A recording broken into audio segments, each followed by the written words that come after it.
Hi guys, this is episode 2 of LOFguides. My IGN is Forrest Stomp and this is the second part of my support guide series.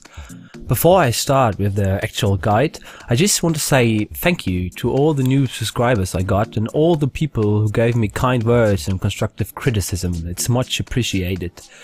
So I recently won my promotion for Diamond 2 and I'm very happy, so I'll make this video as a kind of celebration, you can call it. While I received a lot of requests and questions on how to carry a support and lower elo, I will upload the second part of this guide series first, but I try to do a video just for people who seem to struggle to gain elo as support in the near future.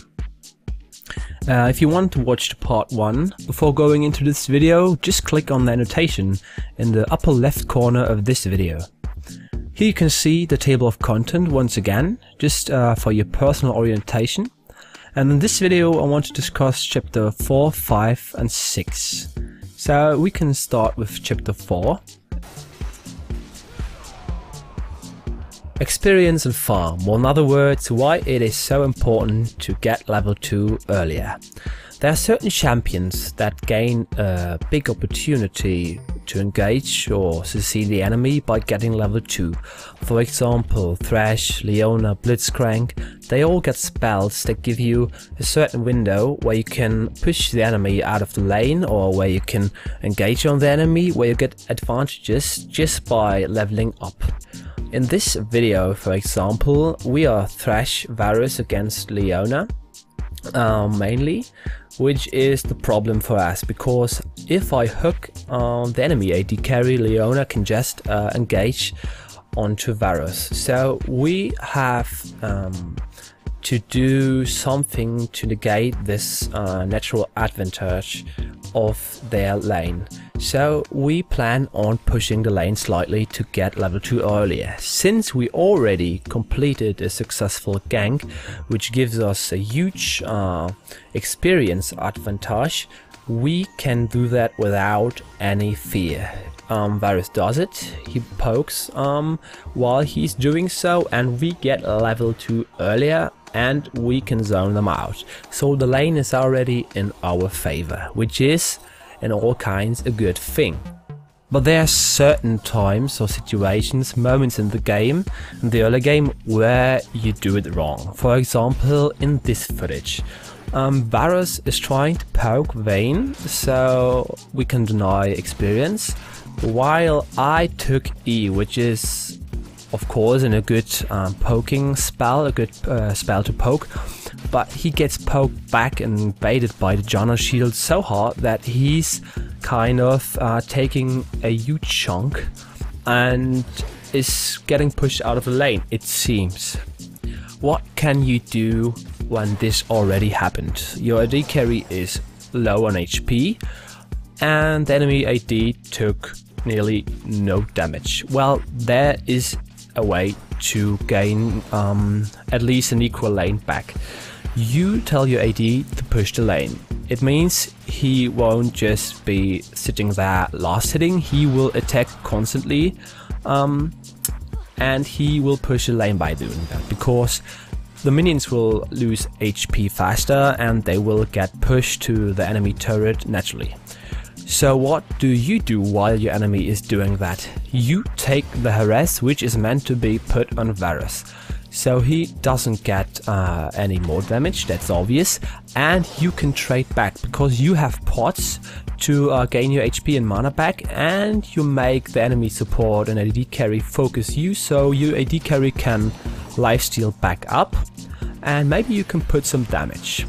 And that's the most important point, we get level 2 earlier, which gives us an advantage we use immediately. As you can see, Varus takes a heal from me, he pokes back, Vayne eats a lot of damage, and we already have the lane back in our favor. So that's the way you can gain your advantage back. You have to know the matchup. That's something you can only learn by heart. You play the game over a certain time and you will learn the matchups. That's not something you can learn by watching guides or something, it's something you have to experience yourself. And for example, in this footage you are seeing right now, we are playing Sona Ezreal against Janna Tristana.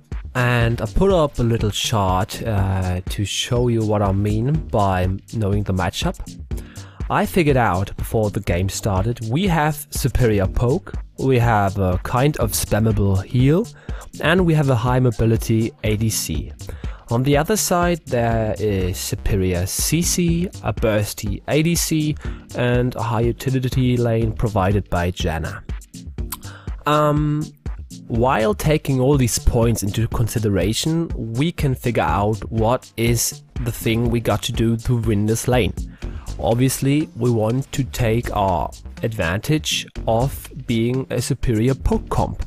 We simply want to outpoke them. We're doing this pretty good in the early minutes or the early phase of the lane. But as you can see right now, we are completely underestimating the burst potential of Tristana alone by totally overextending. And Ezreal has to burn his summoners, and I actually miss my passive onto Tristana and put it on Janna instead, which is a mechanical error. And you can see 2 points, the pro and the contra thing of knowing the matchup. At first we are making use of it, we are poking them out, we are doing pretty good, it's going good, it's going pretty fine.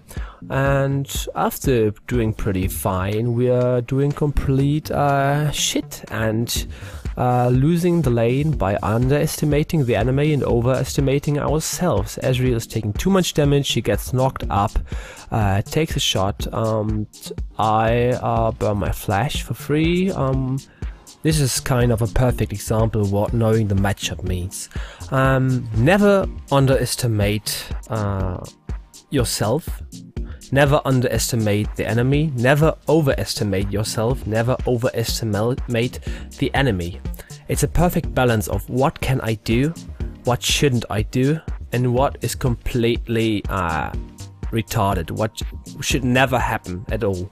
Like burning your ultimate for free, which is the only way to actually win this lane. For example, Sona is known for being level 6 beast in lane because she can put up so much CC and utility, and that's something you have to always keep in mind. Know your limits, know the matchup.